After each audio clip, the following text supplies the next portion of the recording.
Welcome to Weather and Earth 25, everybody. Thank you for tuning in. It's time to look at April and May 2021 and see what kind of natural disasters we might have and how severe they could be, depending on the risk that these months could carry, according to numerology and Chinese astrology. Like in previous videos, we're going to go ahead and watch these charts that I'm going to put up here for you guys to see that show exactly how the risks fluctuate from one day to the next for these 2 months. I must say that April 2021 looks a lot like February did a few months ago as far as risk is concerned. So this could mean it's going to be a very busy month as well. February wasn't as crazy as it looked on the chart, so hopefully April will be the same way, but if things are different and we're not that lucky, April could turn out being a very active month. May might offer some respite, but I wouldn't guarantee it all the way. But it does show some calming down, from April into May. So without much further ado, let's go ahead and take a look at April 2021 now, so I can show you what I mean here.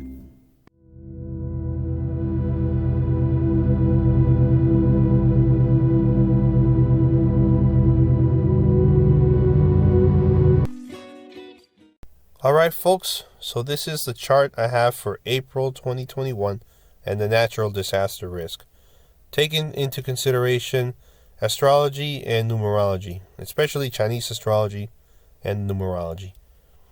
The line we're going to look at out of all these lines in the map that really matters is that yellow-orange line. Just like in my past few videos that I've shown, these charts show the total risk for the dates according to these three parameters of numerology and astrology and Chinese astrology. So, the gray line that stands at the number 6 on the chart divides dates that would be considered risk dates from dates that are more on the normal side of things. Anything that's higher than the 6 qualifies as a risk date. The numerology and Chinese astrology for April is very intense this year. So a lot of the dates are actually above the level 6 because of that. Now there's just varying intensities from 6 and above. 6 to 7 is low to medium. 8 is about a high. 9 and above is considered very high. And as you can see, this month is riddled with a lot of action with dates from the medium category all the way up to the very high category. We started April on a somewhat quiet note despite that little peak you see there on April 2nd. So hopefully things will continue to favor us as far as luck is concerned, but this chart really shows that there is a lot of risk still in the days ahead, with the next peak coming in on April 5th at about an 8.5 on this chart. And there's a lot of ups and downs, as you can see. On the 6th, there's a drop below the gray line. On the 7th, it starts going back up, reaches another slight peak on the 8th at about level 8, drops again to still being above level 6 on the 10th of April, only to go right back up on the 11th until finally coming down below the line on the 12th. So that right there equals a risk period that's basically April 7th all the way through April 12th. There's no date that drops below the level 6 line, so you can consider that 5-day risk period a considerably long risk period. Unlike the one right before, which is just April 4th and 5th. Which is a shorter risk period. And the length of these periods can give clues to what kind of events we might have.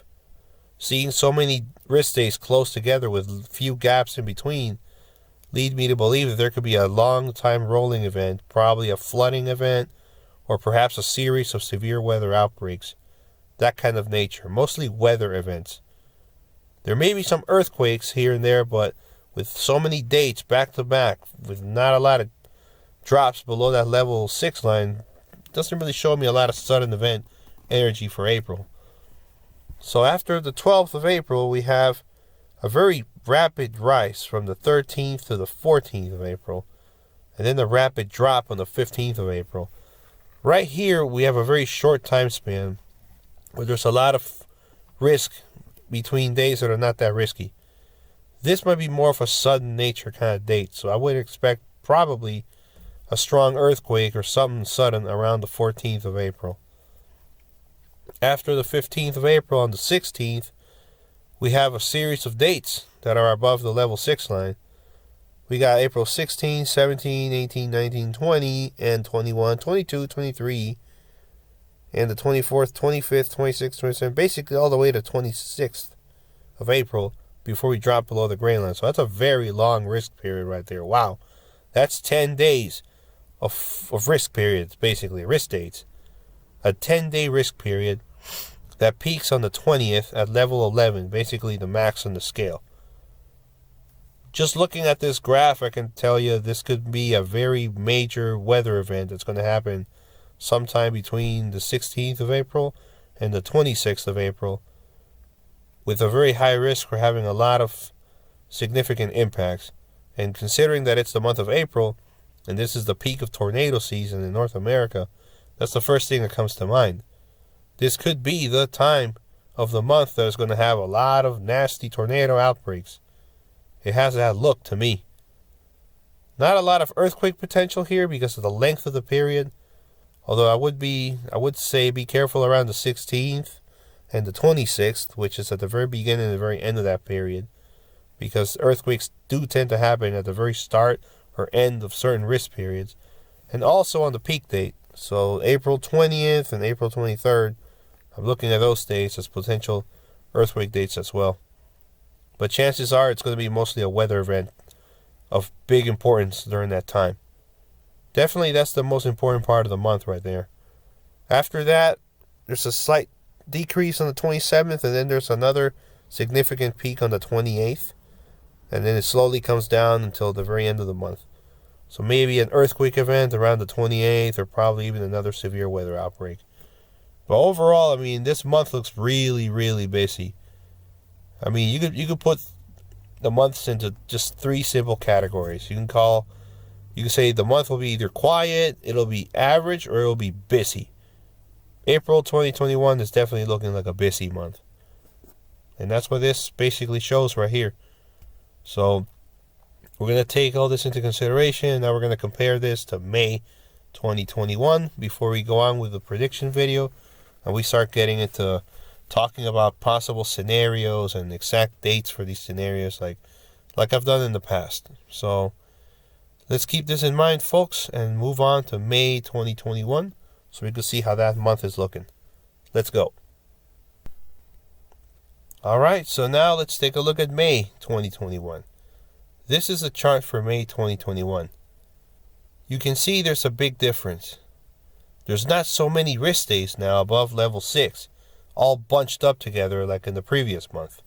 So this definitely shows a pattern change that actually started taking place at the very end of April, which was around the 29th, 30th, where we saw that risk coming down, only to have a slight peak on May 1st, only scoring a 6, so basically a low to medium risk date, before there's a nice quiet period between the 2nd and the 5th.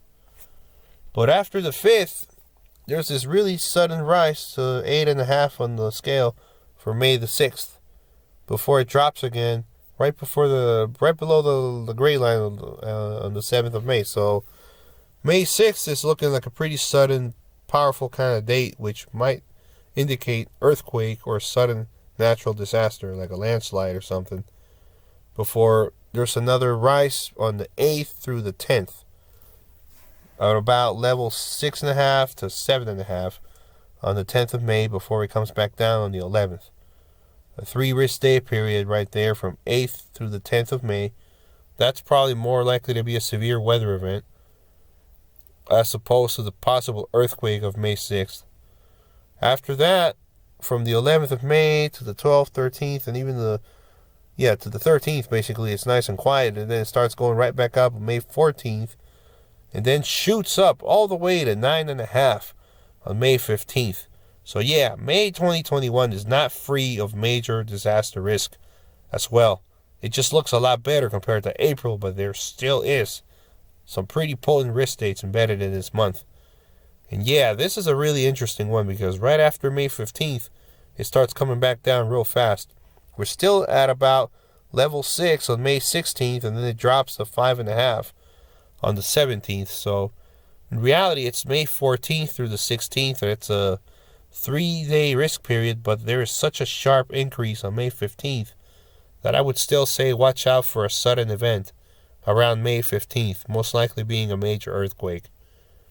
Maybe even a sudden tornado outbreak, but just looking at this chart, I could tell you that May 2021 might actually be more prone to having sudden events compared to April. April might be more of a long time rolling or repeat natural disaster type month, like a lot of flooding or severe weather events, but May here is looking like it has more potential for that earthquake kind of scenario or something sudden to occur. Then let's take a look at the 17th. It dropped a little bit. Then on the 18th, we go right back up to about 8.5. Another really powerful increase right there before it drops again below the gray line on the 19th. So yet again, the 18th is looking like a pretty powerful sudden risk date that I would definitely mark with a red pen as a possible major earthquake day. Yeah, that part of the middle part of May doesn't look too good. But after that, it does quiet down after May 19th, and then 20th, 21st looks fine. And then there is a bit of an increase on the 22nd, 23rd, and 24th, which is probably a 3-day risk period, more likely to have another weather event. Since it's May, I wouldn't be surprised if we have more severe weather or tornado outbreaks. 2021 doesn't seem to be such a nice month for tornadoes. March and February had quite a bit of bad tornadoes, so wouldn't be surprised if April and May continue this. But yeah, after the 24th, it quiets down on the 25th, only to rise back up on the 26th and 27th, before it comes back down and stays quiet the rest of the month. So that last 2-day risk period of May 26th and 27th might be worth watching for another possible major severe weather event, or maybe even an earthquake or two, because it's just 2 risk dates. So it's definitely shorter time span risk dates compared to April in the month of May. So that's how May is looking. Probably a bit quieter than April just because of the lower amount of risk dates compared to the sheer number of risk dates that April has. But May has more individual risk periods, so this could mean it'll be a different kind of natural disaster month compared to April. Let's just hope things don't turn out nasty, but this is how these charts are looking. Hopefully June and July are going to look a lot better than these 2 months. That's for sure. But alright guys, that's it for showing you the astronumerology charts for these months. Now let's proceed to the next part of this prediction video. And we can actually start talking about what scenarios we might see coming. And afterwards you'll see my world maps showing the risk areas and as well as the risk dates for each type of event. Just trying to narrow things down a little bit more. But yeah, interesting times ahead, guys. Let's move on.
Alright guys, so that was basically how I think April and May 2021 are going to be behaving. They're definitely looking like they're going to be really busy months. In particular, the month of April, which might be a very, very hyperactive month for natural disasters, just because of all the aspects that I've shown you. But we cannot discount May 2021 either, which will at least be about average for natural disasters, although it does have a higher than normal chance of yielding a major natural disaster. So basically, April has a high risk of having several natural disasters, as well as a higher than normal amount of severe disasters, while May 2021 is more of an average number of natural disasters, but it does have a higher than normal chance of having a severe natural disaster. So overall, both months combined are really not very positive. I wish I had better news, but that's how these things are looking. So we just got to keep an eye out and see what Mother Nature is going to throw out at us. I have a strong feeling this is mostly going to be a really big tornado and severe weather type, time frame coming up here on April and May 2021. But I also wouldn't rule out some major earthquakes, maybe some cyclones. Who knows, maybe even a tsunami if there's a really severe earthquake somewhere underwater in the ocean or something. There's a lot of variables here, but I think I'll stick with the severe weather as probably being the number one scenario for these months, in particular April. May is more of a wild card. Earthquakes might actually be the more likely scenario during that month, from what I've seen here. But yeah, guys, hopefully June and July 2021 are going to look a lot better than this. I'm looking forward to those months to see if I can bring some good news finally to these videos. So thanks for watching, guys. Be safe out there. Keep an eye on the weather. And take care. Goodbye.